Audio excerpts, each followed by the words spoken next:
What's happening, everyone? Welcome to another edition of the Robert Ford Sports Minute. I'm live in the Fashion Show Mall on the famous Las Vegas Strip. Whenever in Vegas, of course, you got to come and check it out. Really quick, if you all are watching this on Stories and you want to check out all of my college football predictions, go to my personal Facebook page, my personal Instagram page, and the Robert Ford Sports Minute YouTube channel, right? You can see all of that in its entirety. Of course, Stories won't play the entire video in its entirety. But real quick, we'll talk about some women's college volleyball. It's on the rise, right? Even Fox is airing a lot of the matches on national television right now, right? This past weekend, the University of Texas won a thriller, 3-2 over Stanford, two powerhouses, and Texas looked like the clear favorite in the SEC in women's college volleyball. We got a couple of good games. It's going to be starting here at 7 p.m.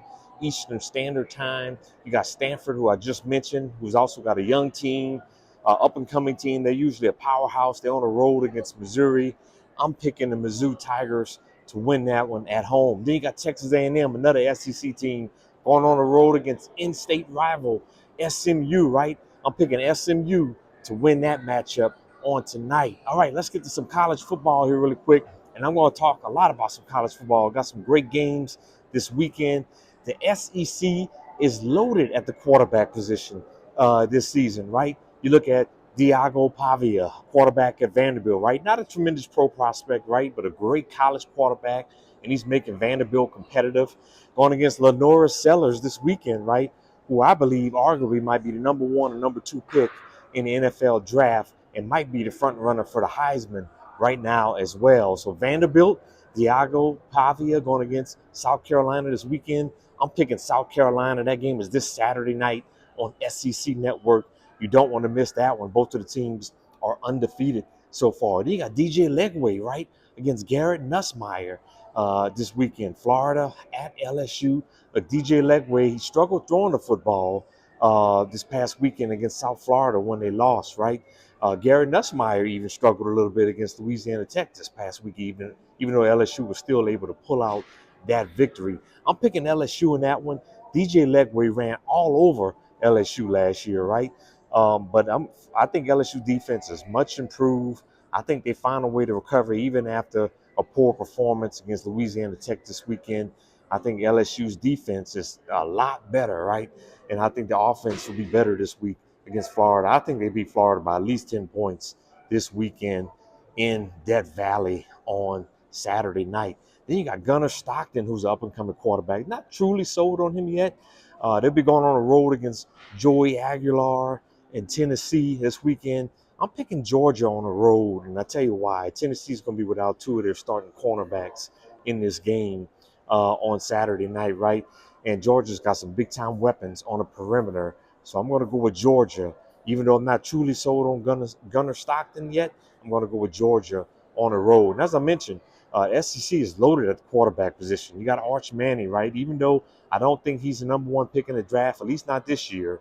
Maybe if he comes back to school, maybe next year. But he's still going to be a pretty good quarterback, I believe, of course. So the SEC, once again, is loaded at the quarterback position on this season.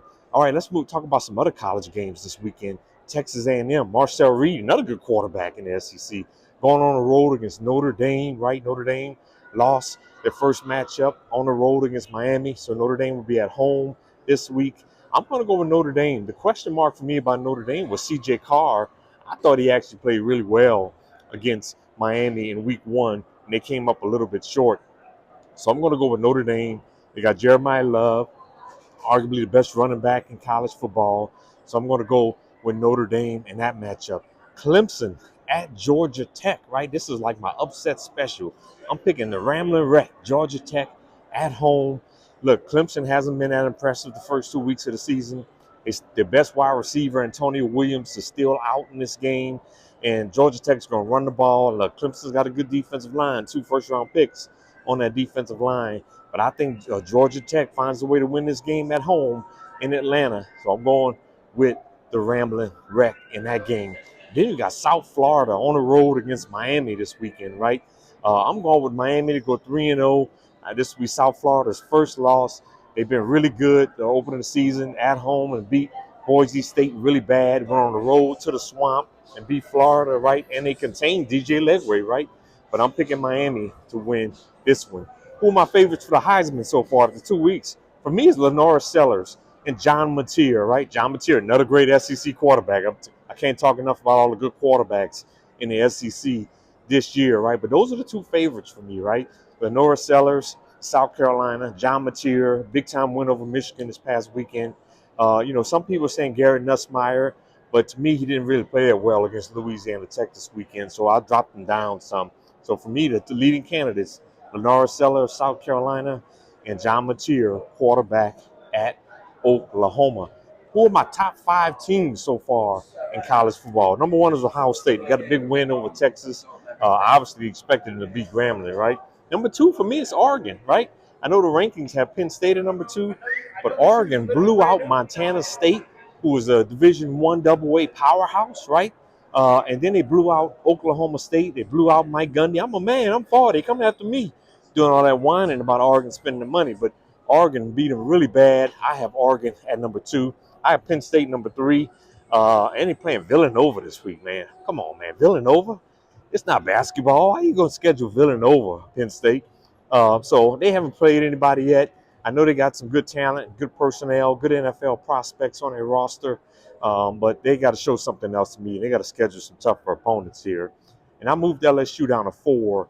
I didn't think they played that well offensively against Louisiana Tech. Defensively, they were outstanding, right?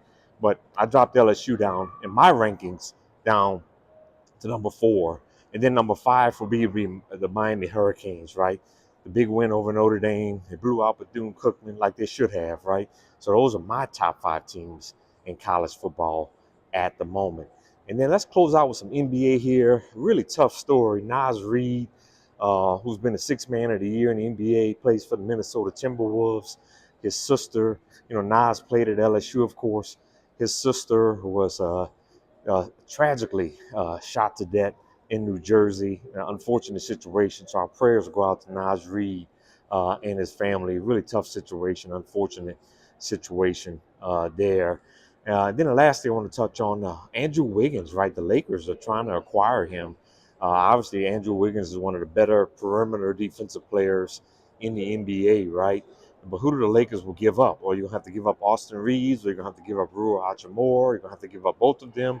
What would the Lakers have to give up to acquire Andrew Wiggins?